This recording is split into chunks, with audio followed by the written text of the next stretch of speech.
राधे राधे सभी को। आज हम आपको बहुत प्यारी कहानी सुनाएंगे।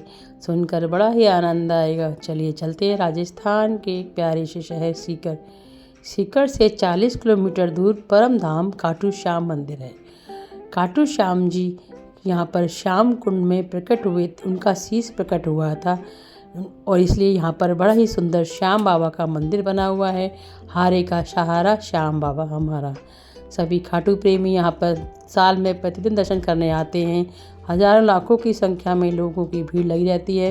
लाइनों में लगकर यहाँ पर दर्शन किए जाते हैं। खाटू श्याम जी में जाते हैं तो बड़ा ही आनंद प्राप्त होता है। चारों तरफ सुगंधी हवा चलती रहती है। सुगंधित फूलों की, पुष्पों की खुशबू आती रहती है। आपको जाकर बड़ा ही आनंद आएगा। वहाँ पर श्याम कुंड है। श्याम कुंड सबसे पहले आप श्याम कुंड में जाकर अपने हाथ पैर धोइए और उनकी छींटे अपने उसके अमृत को पीजिए। उसके बाद श्याम बाबा के दर्शन करने जाइए, बहुत अच्छा लगेगा। आइए बताते हैं ये खाटू श्याम जी कौन थे। जिस समय हमारे महाभारत काल चल रहा था, उस समय सभी तरफ योद्धा लड़ने को तैयार थे। तब भीम के पुत्र घटोत्कच और घटोत्कच के पुत्र बर्बरी, जो कि महान योद्धा थे, उन्हें भगवान शिव से वरदान प्राप्त था। 3 बाण मिले थे, इसलिए उन्हें 3 बाणधारी कहते हैं। उन्हें शायद दुनिया में कोई भी हरा नहीं सकता था। अगर घटोत्कच महाभारत युद्ध में होते तो महाभारत एक ही दिन में युद्ध समाप्त हो जाता था। जब जब युद्ध शुरू हो रहा था तब घटोत्कच ने अपनी माँ से कहा कि माँ, मैं कुरुक्षेत्र जा रहा हूँ, पांडव शायद कम है तो मैं उनका सहारा बनूंगा।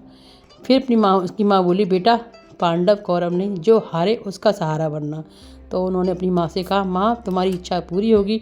जो सेना हारती दिखेगी, जिस वो पक्ष हारेगा, मैं उसका सहारा बनूंगा।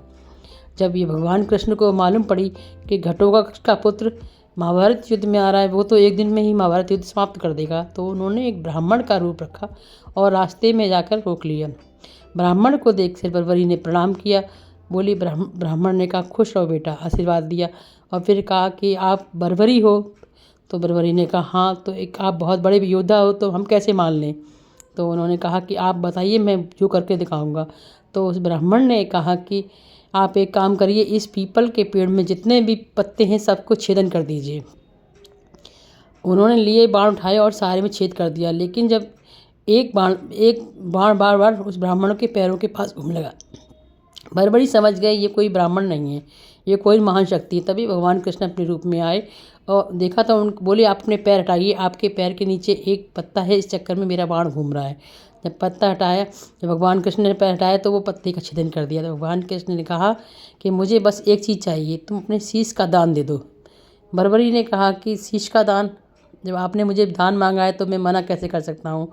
तो उन्होंने कहा, ठीक है, मेरी इच्छा ये है कि मैं महाभारत युद्ध देखना चाहता हूँ। तो भगवान कृष्ण ने कहा, ठीक है, आपको उनका सिरधड़ तो वहीं पे अंतिम संस्कार कर दिया था, लेकिन उनके शीश को उन्होंने अमर का वरदान दिया और ये कहा कि तुम्हारा ये शीश है, उसे मेरे रूप में पूजा जाएगा और मेरे नाम से तुम्हारी कलयुग में पूजा होगी।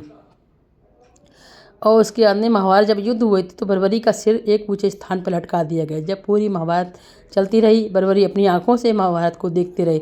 जब महाभारत समाप्त हुई तो सभी लोग अपनी अपनी बात कर रहे थे। तो अर्जुन ने कहा कि हमने कौरवों को हरा दिया, हमने महाभारत युद्ध में जीत गए। तब बर्बरी वहाँ पर आए और बर्बरी ने कहा कि आपने कोई युद्ध नहीं जीता है, मैंने अपनी आंखों से देखा, तो आप तो कोई युद्ध लड़ रहे थे, हर जगह कृष्ण ही युद्ध लड़ रहे थे और कृष्ण से ही युद्ध हो रहा था, चारों तरफ कृष्ण ही कृष्ण थे, वही युद्ध कर रहे थे।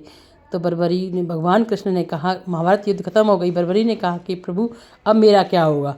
तो भगवान कृष्ण ने कहा कि तुम्हारा ये शीश अमर हो जाएगा और तुम मेरे नाम से पूजे जाओगे और तुम हारे का सहारा बनोगे। दुनिया में जो कोई हारेगा तुम उसका सहारा बनकर उसकी मदद करोगे और दुनिया में कलयुग काल में तो मेरी पूजा तुम्हारे नाम से की जाएगी। उसके बाद खाटू श्याम जी का सिर कलयुग काल में आकर श्याम कुंड में खाटू नगरी में प्रकट हुआ और इसलिए उसे खाटू नरेश या खाटू नगर के राजा के नाम से किया जाता है।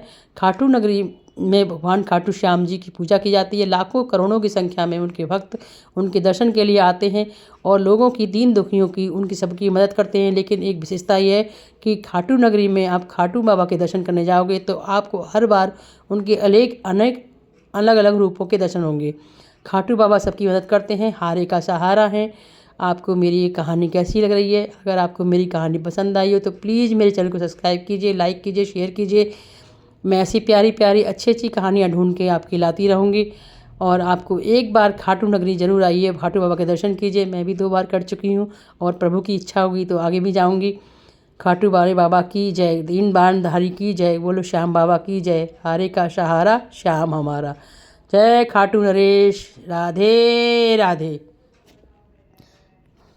अब आपको मेरी कहानी पसंद आई हो तो प्लीज़ मेरे चैनल को सब्सक्राइब कीजिए, लाइक कीजिए, शेयर कीजिए।